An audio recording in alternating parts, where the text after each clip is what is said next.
નમસ્કાર.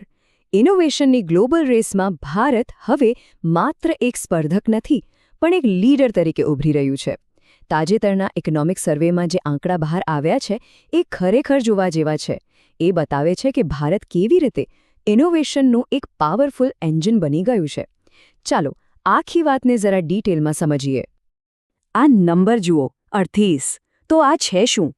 આ છે ભારતનો રેન્ક ગ્લોબલ ઇનોવેશન ઇન્ડેક્સ 2025માં અને એ પણ 139 દેશોમાંથી.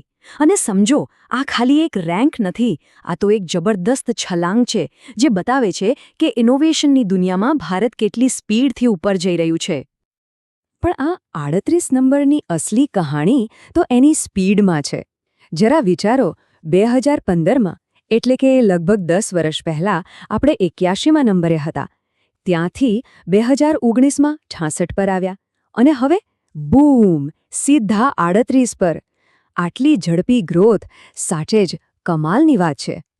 તો આ 38મો રેન્ક તો સારું છે, પણ દુનિયાના જે મોટા ખેલાડીઓ છે એની સરખામણીમાં આપણે ક્યાં ઊભા છીએ?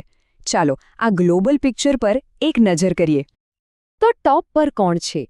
વેલ, અહીંયા મોટાભાગના નામ જાણીતા જ છે. સ્વિટ્ઝરલેન્ડ એ તો હંમેશાની જેમ નંબર 1 પર જ છે. એની પાછળ છે સ્વીડન, યુએસએ, સાઉથ કોરિયા અને સિંગાપુર. આ બધા એ દેશો છે જે ઇનોવેશનમાં બેન્ચમાર્ક સેટ કરે છે, એમ કહી શકાય. અને હા, એક મોટી વાત, આ વખતે પહેલીવાર ચીને ટોપ 10માં એન્ટ્રી મારી છે. આ બતાવે છે કે આ રેસ હવે કેટલી ટફ થતી જાય છે. પણ અહીંયા એક વધુ રસપ્રદ વાત છે. ભલે ગ્લોબલ રેન્ક 38મો હોય, પણ ભારત પોતાના રિજનમાં અને પોતાના જેવા અર્થતંત્રોમાં તો બોસ છે. જો સાઉથ અને સેન્ટ્રલ એશિયામાં નંબર 1 અને લોઅર મિડલ ઇન્કમ દેશોમાં પણ નંબર 1. આનો સીધો મતલબ એ છે કે આપણી આસપાસના દેશો કરતાં આપણે ઘણી વધારે સ્પીડથી આગળ વધી રહ્યા છીએ. તો સવાલ એ છે કે આટલી મોટી છલાંગ પાછળનું સિક્રેટ શું છે?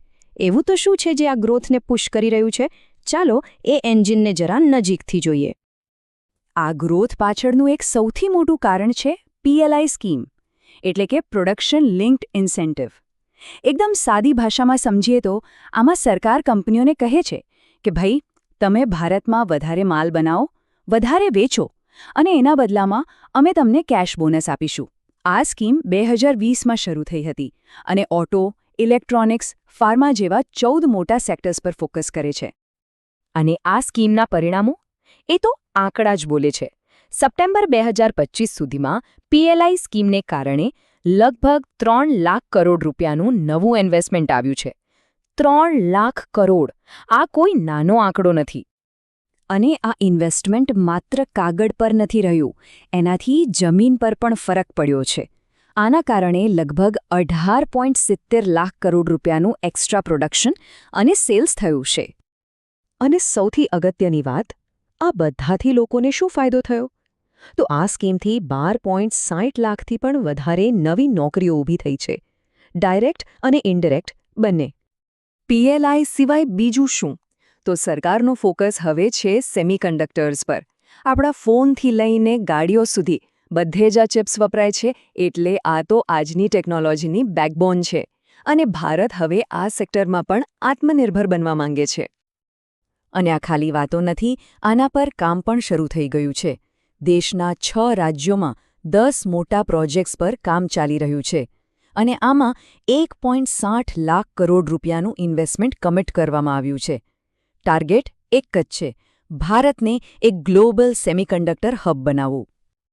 સારું, તો બધું જ સારું છે? ના, એવું નથી. પ્રગતિ તો છે, પણ રસ્તામાં કેટલાક મોટા સ્પીડ બ્રેકર પણ છે. આ આંકડા જોઈએ તો જાણે બે અલગ અલગ ભારતની વાર્તા લાગે. એક બાજુ નોલેજ અને ટેકનોલોજી આઉટપુટમાં આપણો રેન્ક 22મો છે, જે ખરેખર જોરદાર છે. પણ બીજી બાજુ જુઓ, ઇન્ફ્રાસ્ટ્રક્ચરમાં 61મો, બિઝનેસ કરવામાં સરળતામાં 64મો અને સંસ્થાઓની મજબૂતીમાં 58મો.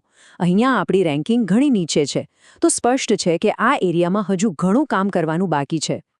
અને કદાચ સૌથી મોટો પડકાર આ આંકડામાં છે.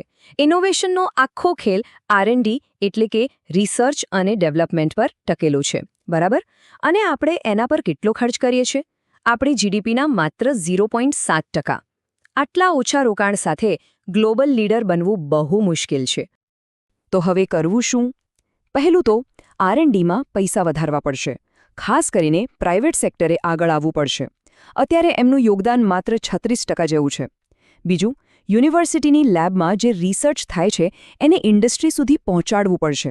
અને સૌથી મોટી વાત, એક એવી કલ્ચર બનાવવી પડશે જ્યાં કંપનીઓ નવા આઈડિયા પર રિસ્ક લેતા ગભરાય નહીં.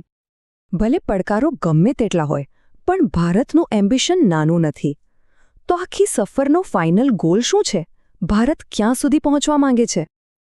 આ એક લાઇન બધું જ કહી દે છે. ધ્યેય માત્ર ભાગ લેવાનો નથી, લીડર બનવાનો છે. ટોપ 40માંથી ટોપ 10માં જવાનું અને ત્યાંથી ટોપ 5માં.